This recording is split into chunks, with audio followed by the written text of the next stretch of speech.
Live from San Diego, California. We go live to the newsroom with your host for Nick's Nerd.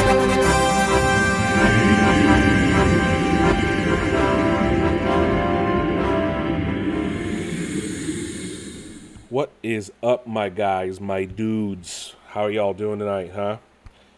Y'all melting like I am in this ridiculous heat wave that's been going on since last week? Because I'm ready for it to be over. It was supposed to be over yesterday, but it's not. But I'm still here doing Nick's Nerd News because it's me, your host, Nick. I ain't going nowhere. Got my cooling towel on. I got a billion fans running, so if you hear that's why. I'm just trying to stay cool. I don't have air conditioning, so that's part of it. But no, I appreciate you guys. I don't want to leave you guys hanging. I'm sure you need something to do in the heat as well, and listening to me prattle on about maybe things we all care about might help you get through the heat. I don't know, but how are y'all doing? Y'all good? Show of hands. Show of hands. Cool. I'm excited for all of y'all. We're getting into the fall season. That means more games are coming. We got some big new announcements coming in soon. Unfortunately, we don't get to talk about it this week, but Ubisoft Forward is on Saturday. We'll get to talk about that next week. Disney Plus, not Disney Plus, D23 is this weekend. So the Disney Marvel Star Wars Game Showcase is Friday. So we'll get to talk about that next week as well. But we got some fun news. No new movies coming out just yet. I'm sure they'll come soon. It's been kind of a drought lately with new movies. It's Morbin time over on Netflix though. If you guys want to watch that, I wouldn't. But no, how about we get into it? Like as always, though, thank you guys for listening. No watching yet. Thank you guys for sticking by week in, week out. If you're new, welcome in. Hopefully this will get you to stick around. I mean, there's a lot of episodes for you to catch up on. I think this is what 226. I think it is. I think we were at 225 last week. I don't know anymore. I forget myself. No, it's 226. I was right.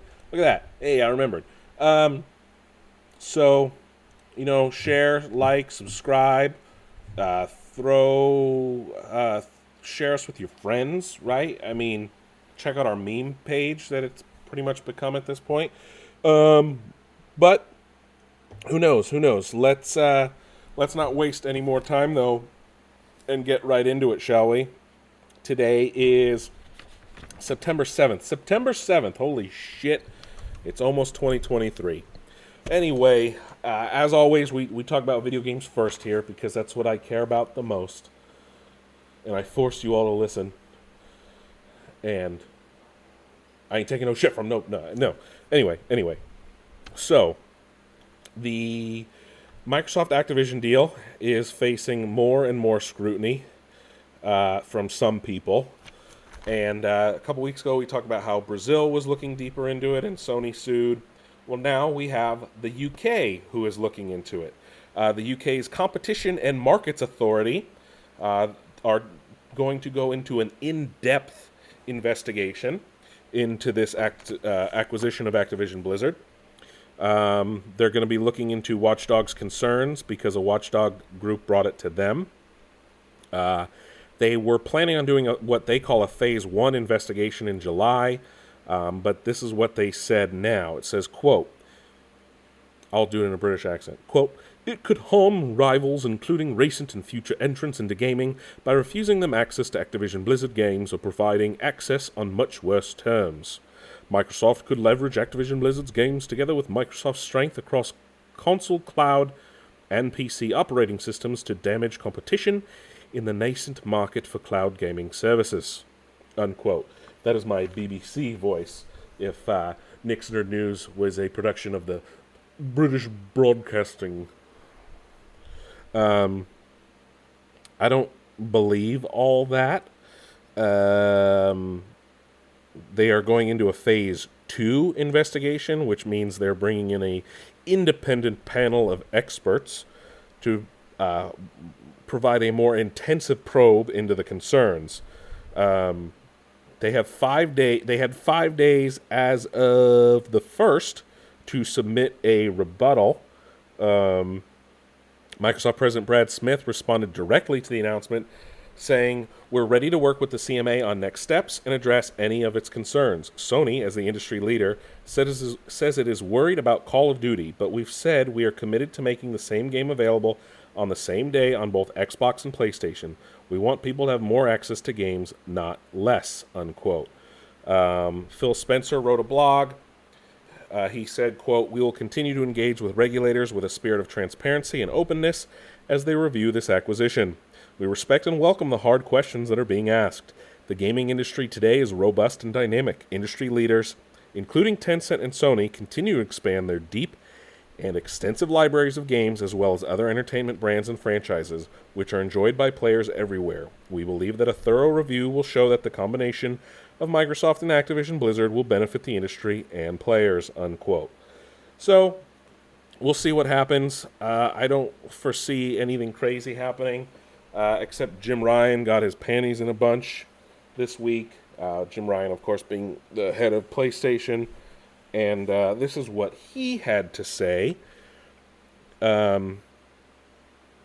He says, and he was talking to GamesIndustry.biz. He said, quote, "Microsoft has only offered for Call of Duty to remain on PlayStation for 3 years after the current agreement between Activision and Sony ends. After almost 20 years of Call of Duty on PlayStation, their proposal was inadequate on many levels and failed to take account the impact of the impact on our gamers.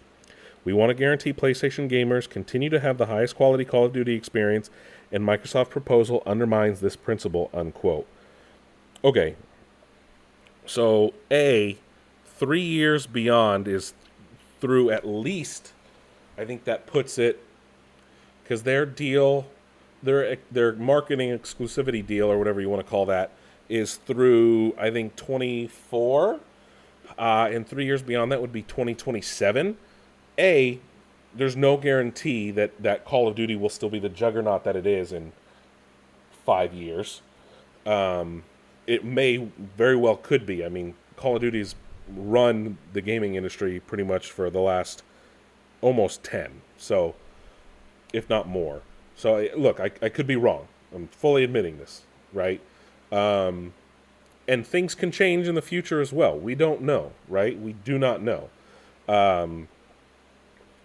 There has been a slowdown in the quality of Call of Duties, though. I mean, a lot of people were frustrated with the last two. That's for sure. I don't think many people bought or played Vanguard. There were a lot of other things that went in with Vanguard, though, that some yet good, some justifiable, some not. But again, we don't know what the landscape will be in another 5 years. Will Call of Duty still be the juggernaut that it is? More than likely. History says yes.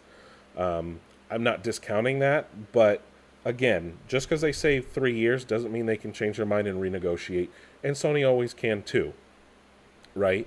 They always play these games. Sony's just a little butthurt. And I think they know that because I'm sure they've seen a bump in success having their deal with Call of Duty after Xbox had it for a very long time. I'm not discounting the fact that Sony did a lot more friendlier practices to woo people over for the PS4.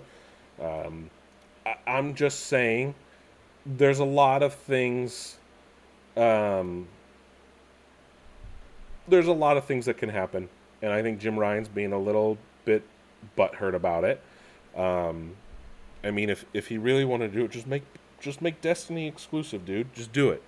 I know you said you wouldn't, but just do it, and then you can have your pity party can go away, because, I mean, it's the same idea, right? It's the same idea, but who knows? It's ridiculous. There's plenty of other games. I don't even buy Call of Duty every year anymore. I don't know how many. I'm sure the biggest thing with that is that Call of Duty is one of those games that, like, if some people only buy one game a year and it's Call of Duty or it's Madden or it's NBA, right? And it's that's why, and that's why Sony is being this way. I should say it's that's part of it. But we'll see what happens. We will see what happens. 5 years is a very, very long time, especially in the gaming world. So we'll see what happens. Moving on. We're going to have a bit of an Xbox-centric show today. It's been a while. Halo Infinite has released a new roadmap that has made quite a bit of a stir online. And I get it, because people are frustrated.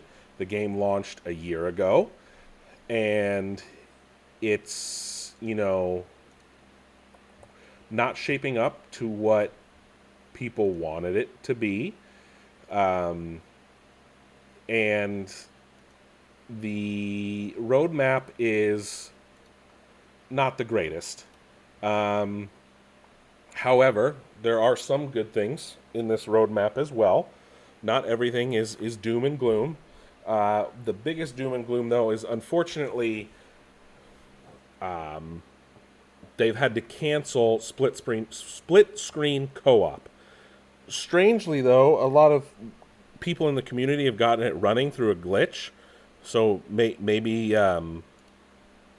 they can get it running one day. I don't know, though. But it'll be interesting to see what happens. I get it, and a lot of people are upset because they grew up playing it split screen. I don't know a whole lot of people that do that anymore. And then there's people saying, "Oh, guess I'm never playing Halo Infinite because it doesn't have a split screen." I'm like, that's a little ridiculous, if you ask me. That is extreme and excessive, and it's like you're not going to play it because you can't play it with someone else.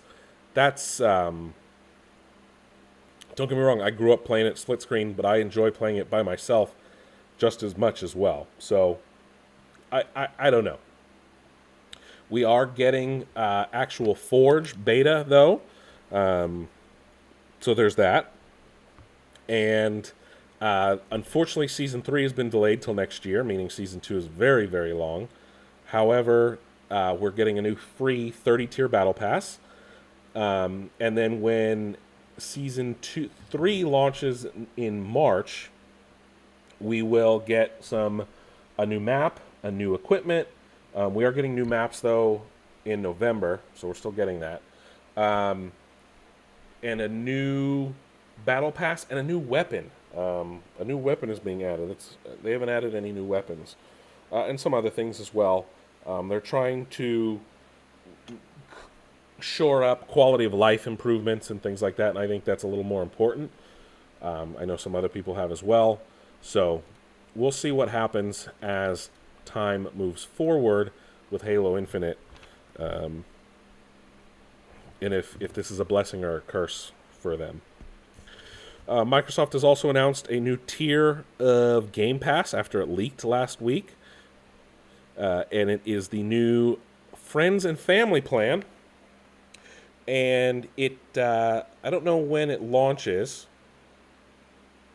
Oh, it's being tested in Ireland and Colombia. So we'll see if it comes to the U.S. It looks like it's going to be about $10 more, but it will allow you to share with people. You can share up to 4 other friends or family members. It's right now it costs €21.99 in Ireland, and 49,900 COP, whatever Colombian pesos. That's probably what that means. So it's probably about $10 more than what it Ultimate is, which is 15. Let me see. You can convert it. So subscribers who change their current plan will have their time remaining converted. So 30 days of Ultimate will convert to 18 days of Friends and Family. 30 days of Xbox Game Pass console will convert to 12 days of Friends and Family. 30 days of PC is 12 days. 30 days of Gold is 12 days. 30 days of EA Play is 6 days on Friends and Family. It's not available in the US, UK, or Europe yet, but they said they will reveal it soon along with pricing. So that'll be interesting to see how that works out. And I'm sure that works for families or friends who all play together. They can essentially split the cost of their Xbox Live Ultimate with Game Pass. We've also learned that Twitch might be losing some of its top streamers. Both Pokimane and Ninja have decided to take a step back from streaming. I don't know if anyone else. Ninja's the most popular on Twitch right now. He has 18.3 million followers. Pokimane has 9.2 million. They won't be online for quite a while. Ninja said Ninja's deleted all of his social media even, which is crazy. I guess he needs a break, which I respect that. A lot of people need that sometimes. He didn't say when he will be back or where. That's fine. She took a month-long break, Pokimane. She's not going to be on Twitch anymore. That's interesting. She's been there for almost 10 years. That's crazy. So if you guys like watching Ninja or Pokimane on Twitch, you won't be able to. Got to move on. Shout out to my friend Nikki, who has an epic Twitch channel. Let me get that for you guys. I don't know why I haven't talked about it yet. But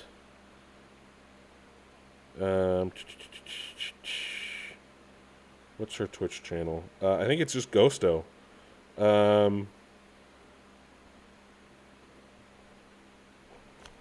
Hold on. Why can't I do this? I don't know how to use Discord. I'm an idiot. I think I'm going to set up a Discord for us, too. I don't know why I haven't yet. Anyway, Amaranth, no. Oh, Amaranth. I don't care about Amaranth. Boo, boo, boo.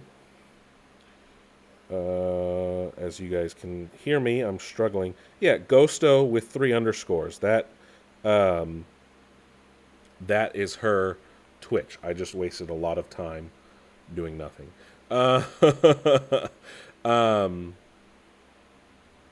So that is that. So check her out on Twitch if you guys need a new person to follow.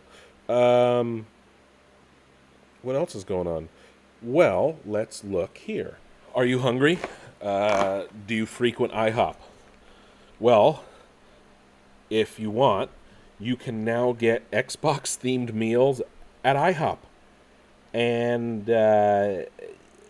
it's for their International Bank of Pancakes rewards. Why do they have a rewards program? Who's eating at IHOP enough to get IHOP rewards? Seriously. You can get a 1-month Game Pass Ultimate trial, full game download code for Grounded, Forza Horizon 5 add-ons. Yeah. For a limited time, you can get the Party Animals combo, which is a pancake combo with 2 cupcake pancakes, pork sausage links, hash browns, and 2 eggs over medium. There is the Grounded combo, which is the big brunch steak burger with bacon, fried egg, a crispy potato pancake, American cheese, IHOP sauce, and a side of buttermilk pancakes. What is IHOP sauce? I have so many questions. Then there is the Forza Family Feast, and that's only available through their Hop and Go. And that is 4 servings of scrambled eggs, hash browns, 8 bacon strips, 8 sausage links, and 8 buttermilk pancakes. All of these are only available through October 31st at participating IHOP locations. No. That's a no. If you are excited for Hogwarts Legacy, even though it was recently delayed to February, you can actually go online and get pre-sorted into your house. You can do so. I guess you can link your Wizarding World account if you have one online already and take the sorting hat quiz there, and that you can use to transfer over to Hogwarts Legacy when it comes out.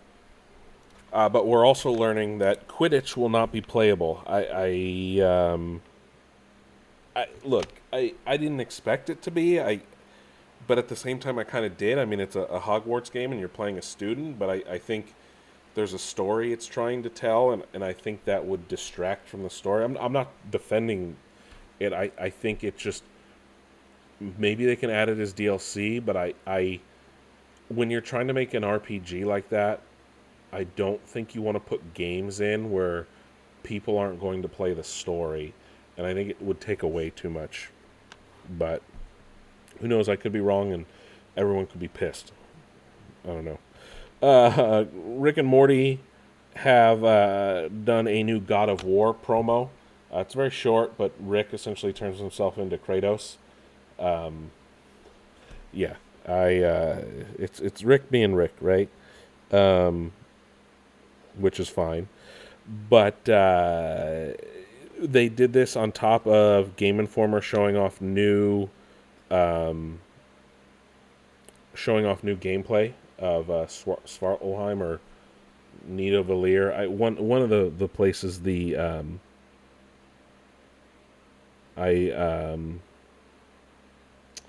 wherever the dwarves live. I don't know. Anyway, it showed off some cool stuff. I'm excited. I can't wait for God of War Ragnarok to come out. We got some news about Cyberpunk. Looks like we're going back to Night City. Samurai. CD Projekt Red has confirmed that the only DLC, yes, unfortunately we're only getting one DLC for Cyberpunk 2077, will be called Phantom Liberty. It will release next year, and it will be next gen or current gen only. So only on Series X and S, and only on PS5 and PC, obviously. But it will not be available on last gen. In it, Johnny Silverhand will return as well. So Keanu is back. And you team up with a representative from the new United States in a new section of Night City, and will feature some new things. Only a short teaser was shown. And V joined, so it takes place before the end of the game, obviously, as most DLC does. We've also gotten a new update for it, though, that ties in with the upcoming Netflix Edgerunners anime for Cyberpunk. That is free, and it is released, is available now. You can take on the role of David Martinez, who is the protagonist of the show. That is coming soon. Let me see. It's also patch 1.6. It's the final major update for PlayStation 4 and Xbox One versions of the game, because that stuff for Edgerunners is going to be part of that, I guess. So this patch brings a lot of quality of life improvements. We're getting transmog wardrobes, new weapons, new gigs, cross progression, new performance modes for some of the next-gen consoles, as well as the ability to change appearance at your apartment or at any of the modders, the Ripper Docs. I can't remember that, even though I was watching a video on it earlier. So that way you can change your hair, your look, something that was not available when the game first launched almost 2 years ago. But with all that being said, CD Projekt Red has also announced that they will no longer continue development on last gen. So they're not going to be supporting PS4 or Xbox One any longer for Cyberpunk 2077.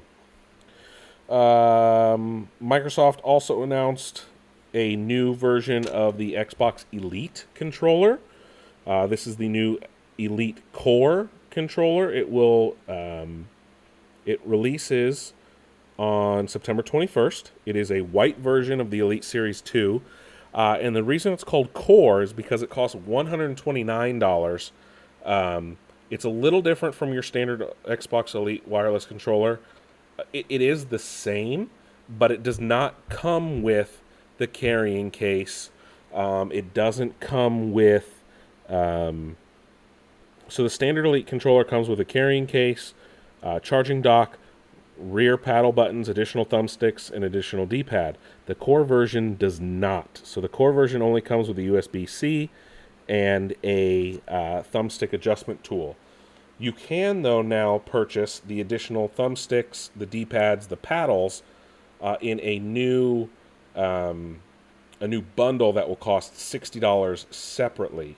So it costs you $10 more than buying the standard at MSRP. So if you already have an Elite 2, what you can do is now you can buy the core, so you can have a white one, and you just use all the accessories on the new one, or if anything gets damaged or lost, you can replace those if you need to. It is white and black, so it's a little cool, having a different look. And shorter trigger locks than the standard one, I guess. Wait, those are all... I don't know. Ooh, fucking finally, dude. The Elite controller is coming to Design Lab. Fuck yes. The fact that nobody is talking about that. Oh my god. The one thing people have been clamoring for so long, and it's finally happening. The Elite Series 2 is going to Design Lab. I'm sure it's going to cost a fortune because it's Design Lab, but you can finally customize it to a point. I wonder what customization options will be available, though, when that launches this holiday. We also learned that the PlayStation 5 has been redesigned once again internally. It's about a pound lighter, and it's more energy efficient. Per The Verge, Austin Evans, who's a YouTuber, found out he took apart the redesigned console and found that Sony made some big changes. It's not a rebrand or anything like that, but they've updated it now once a year to make it more efficient, and cheaper to produce, which is very strange. The motherboard was reduced by about 2 inches. The cooling has changed, and there's an additional heat pipe at the back of the console and a smaller heat sink, and the SSD slot has been changed. It uses about 20 to 30 watts less while gaming, more energy efficient, and this just it's cheaper to produce, but they increase the price worldwide. Weird, huh? Interesting. Very strange indeed. Anyway, our final bit of gaming news today. We got a new trailer for Pokemon Scarlet and Violet today. Got to see some new Pokemon, some new features.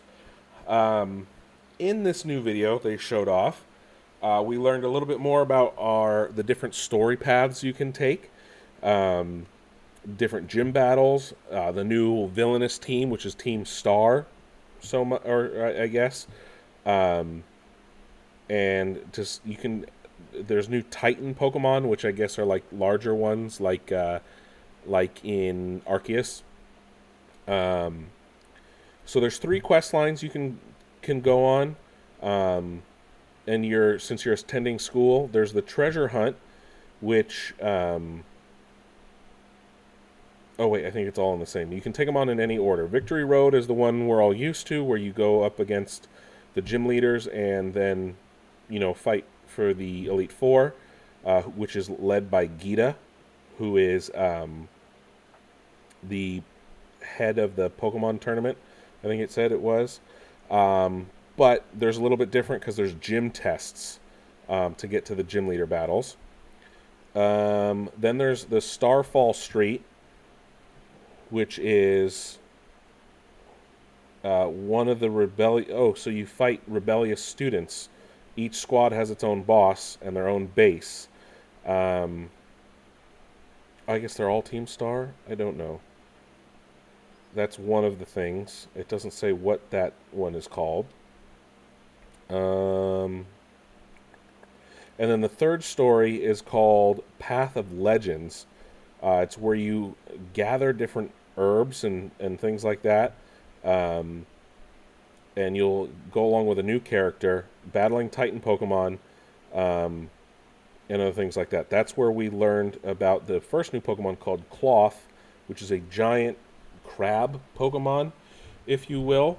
They also showed off new battling mechanics where there's like auto battle now, which you can just throw your Pokemon out and they'll auto battle for you, which is a little interesting for sure.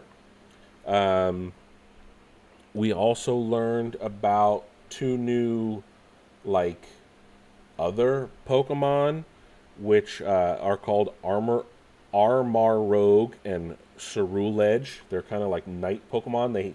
They come from the same base Pokemon that they evolve from, but depending on the game, will depend on which one it evolves into. They're really cool. They're both psychic. Armor Rouge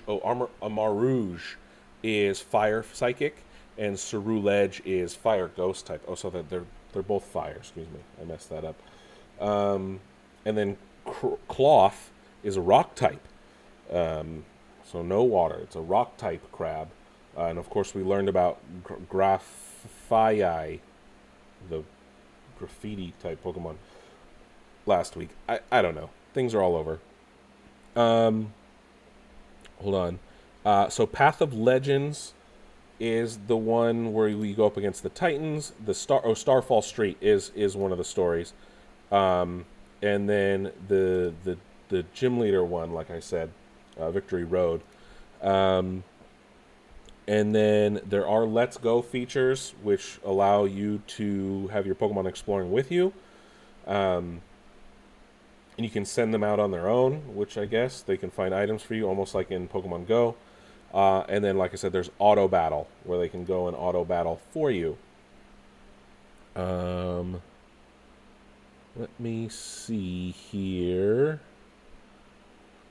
I want to look at the new characters. That's who I wanted to talk about.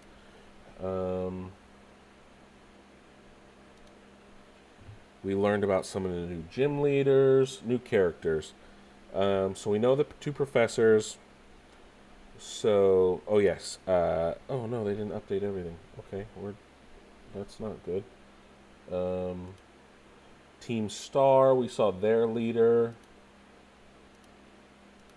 Oh, okay. I guess we're not learning. The map was also revealed. But that's it so far. That's it for video games today. We'll of course have more coverage on Scarlet and Violet when they release in November. Moving on to TV here.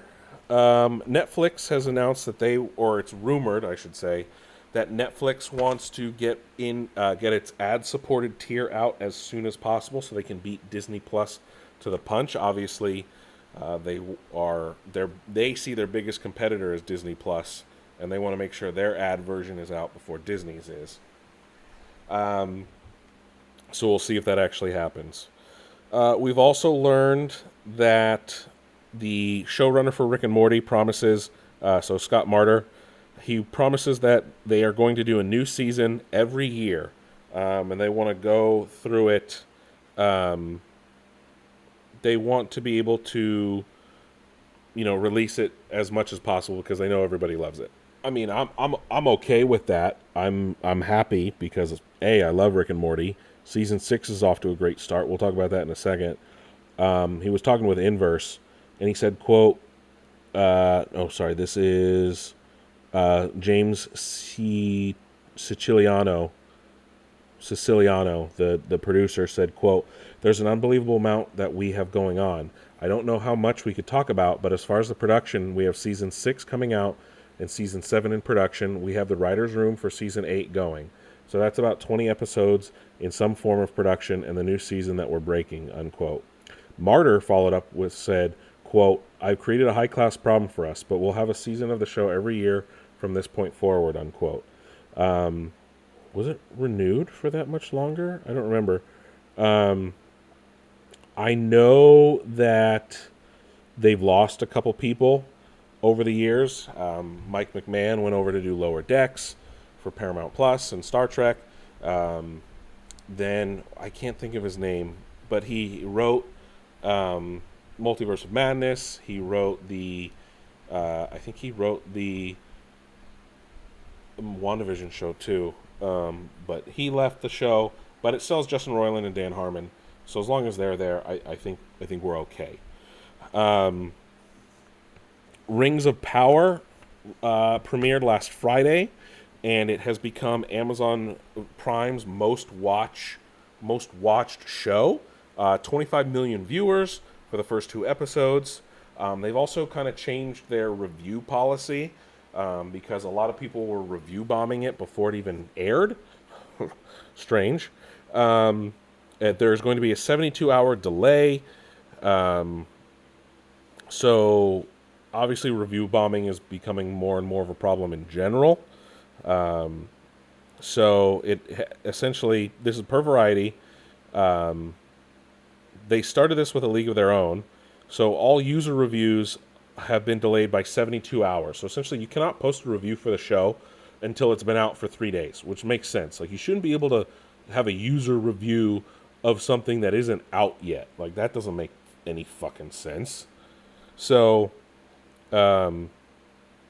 Amazon's also going to evaluate each critique to determine whether it's genuine or a forgery created by a bot, troll, or other breed of digital goblin. It's funny, She-Hulk featured some things like this, making fun of people like that this past week. Chadwick Boseman has won an Emmy posthumously for performing in What If. Well deserved. Some of my favorite episodes are with him. I actually got a fig pin of him as Star-Lord. Rosario Dawson wants to... this is the last bit of news before we go into reviews. Rosario Dawson has put into the universe that she would like to return as Night Nurse Claire, I think her character's name is in Daredevil Born Again, which will be the 18-episode Daredevil revival that will premiere on Disney Plus, I think, next year? Or the year after. I don't remember exact dates. We'll learn more at D23 this upcoming weekend. That's it for news, I should say. Let's talk about reviews. Rick and Morty Season 6 premiered on Sunday. Honestly, great. Picks up right where Season 5 left off, with evil Morty kind of blowing up the Citadel and taking off into a void. But obviously Rick and Morty get saved by Space Beth, funnily enough, mimicking the Avengers. Rick resets the portal gun, but it actually resets portal travelers. And it's funny because we go back to some of the universes we haven't seen in a while. We learn that, or we see Morty goes back to Cronenberg Earth, where the only person left really is Jerry, who's become a bit of a badass in the intervening years. We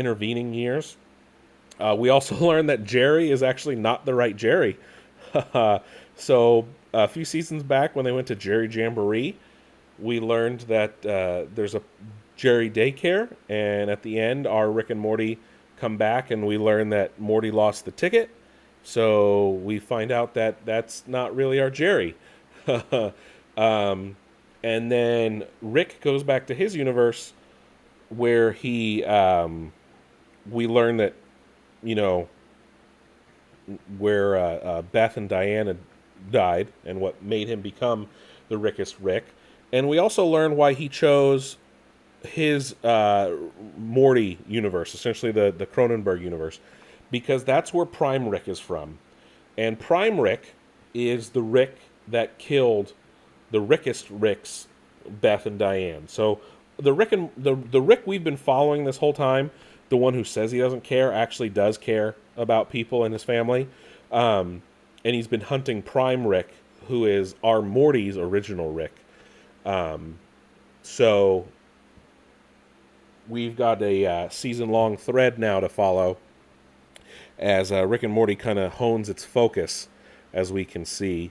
But they all actually have to flee their universe again because Mr. Frundles is let loose by Season 2 Jerry, who turns the whole universe into Mr. Frundles, which forces them to go to a new dimension where they call Parmesan Parmesan. Oh, God. That is hilarious. That is hilarious. Oh, my God. Oh, my God. I'm dying. I'm dying. The Parmesan universe. Obviously, there's other things, but it's a great episode. If you love Rick and Morty, you will love the new season so far. I can't wait, and especially since Justin Roiland said it's going to be the best season, or amazing, I think he said, quote. House of the Dragon was great. I'm loving the political intrigue we're doing. Like, towards the end of Game of Thrones, we weren't getting it as much. And I'm loving that they're doing it. Granted, that's what Fire and Blood is about, right? The book. It's about the Targaryen Civil War. So I'm happy to get a lot more of the political stuff, as well as more dragons than we did in the past as well. Don't get me wrong.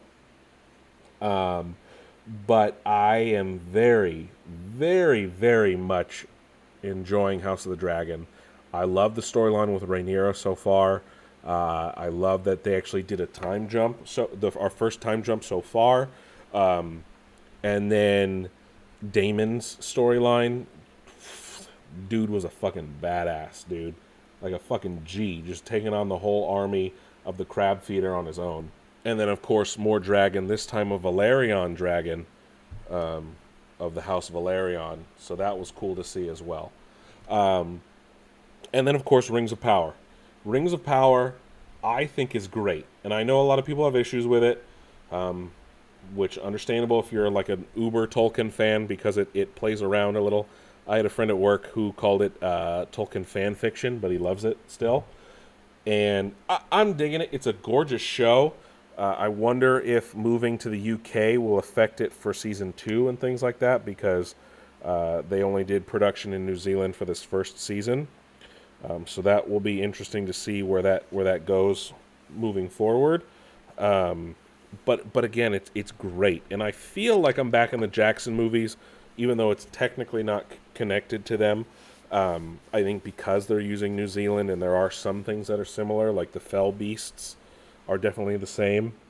Sauron looks amazing in the quick little things they show. The dwarves look a lot like the dwarves of the Jackson films. It was nice to see Khazad-dûm in its heyday, or parts of it. Celebrimbor's a little bit nicer than he is in the games. I will say that. But I am very invested already in Rings of Power, and I'm very excited to see where it goes. So those are the reviews for those episodes. It is a new month, so there's new things on Netflix and Disney Plus.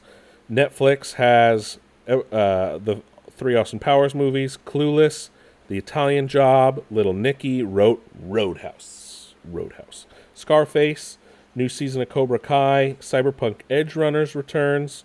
The Munsters, of course, will premiere on Netflix this month. It's Morbin time with Morbius over there. Then on Disney Plus, Thor: Love and Thunder drops this month. Pinocchio, the new live-action version, drops tomorrow on Disney Plus Day, as well as the new Making of Obi-Wan docuseries. Andor drops on the 21st. One of my favorite Dan Aykroyd and Chevy Chase movies, Spies in Disguise. Hocus Pocus 2 at the end of the month. And, of course, many Star Wars fans like myself are wondering, where is Season 2 of Star Wars Episode 9? of The Bad Batch, because that was supposed to drop this month on Disney Plus, but it looks like that will not be happening. So we'll see. We'll see what happens with that later in the month, or what gets announced at D23. That is it for TV this week. Let's talk a little bit about movies. DC has canceled Fandom, interestingly enough, as I guess Warner Brothers really does not want to spend any money. They just want to cut all costs if possible. Doesn't make any sense, man. It does not make any sense. And it turns out Dan Lin, who they were trying to court to head DC Films, has removed himself from the running. So they're still in search of their Kevin Feige figure. We've also learned that Brendan Gleeson has joined the cast of Joker 2, purportedly in a role centered around Arkham Asylum. So we'll see what happens with that. We also learned that Tenoch Huerta, who has been cast to play Namor in Black Panther: Wakanda Forever, couldn't swim before they cast him. Kind of interesting because he's playing Namor the Submariner, who is the equivalent of Aquaman. Via an interview with Life and Style, the 41-year-old, he's 41 and he doesn't know how to swim. He didn't know how to swim before he got the role. He said, quote, "They asked me if I knew how to swim. I replied that I had never drowned and went back to my managers. The thing is," or he said, "of course I didn't say anything then because they weren't going to give me the role. We had to explain to them through my lawyer in the United States, this is how Mexicans are. We never say no," unquote. That's funny. I just, yeah. I'm very, very interested in this. I guess he took swimming lessons. He also said, quote, "In the film, there's a Mesoamerican inspiration based on the research of a team made up of people from different professional fields. They consider you a collaborator and have always been very open to my comments and proposals to improve the character. I can say that they listened to 90% of my notes and proposals, in addition to the fact that from the beginning I made it clear to them what my convictions and my struggles were off the screen." Unquote. So we'll see.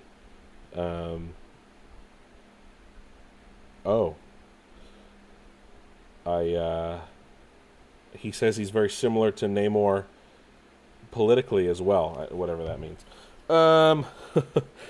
Top Gun Maverick has overtaken Infinity War to become the 5th highest grossing film in U.S. cinema history at $700+ million. And that's after Labor Day. It has continued to top the charts. And you can buy it to watch at home now, digitally. And it's still in theaters, kicking ass and taking names. America. And then this past weekend, John Williams had a concert at the Hollywood Bowl. My friend was actually there. He sent me videos of this before the news broke. He premiered a new song for Indiana Jones 5, Helena's theme, who's going to be played by Phoebe Waller-Bridge. Waller-Bridge? Phoebe, the new character. It's a very good theme. I thought it was great, very John Williamsy, very indie as well. So I'm shocked Disney allowed him to do that. And then he also, I guess, was being interviewed. The man's 90 years old, by the way. And he was being spoken to by The Guardian and Classic FM about his work. And I guess someone asked him if he would do a James Bond movie, and he said, quote, "I'd love it," unquote. Now, he also said he's about 30% done with Indiana Jones 5 soundtrack. He said, quote, "I pretty much have the thematic scheme done, but we probably will be working on this into September," unquote. He also talked about composing for films, saying, quote, "Writing for film music is very difficult. It's probably not a profession for all composers because it can be very constricting and possibly very frustrating," unquote. I don't know if another James Bond movie would be made in time for him to do it, which is a sad, harsh reality we have to realize here. But I think all of us would love a John Williams scored James Bond. Let's be realistic. And you can't score a movie without seeing the movie. So he couldn't like do it without seeing what the movie was, because then it wouldn't fit thematically. But hopefully he sticks around for a few more years and gets that opportunity if given. But that's it for Nick's Nerd News this week. Thank you guys, as always, for listening week in, week out. Hopefully you're celebrating the 30th anniversary of Batman the Animated Series in style this month. Yes, it is the 30th anniversary of Batman the Animated Series. Feel old yet? I love that show. Other than that, make sure to always check out nicksnerdnews.com, where you can listen to the show right in your browser. Or if you prefer to listen to us on the go, if you want to subscribe, that's the right word. You can find links to our Spotify page, our Google Podcast page, our Apple Podcast page. We're on Amazon Music. We're on iHeartRadio. We're on all the big podcasting platforms. Just search Nick's Nerd News. Also, while you're there, check out our social media tab, where you can see our Facebook, Instagram, and Twitter feeds all in one fun place. Post a lot of memes all the time. Or just search Nick's Nerd News on your preferred social media platform of choice. Thank you guys again for listening week in, week out. I will catch you guys on the flip side.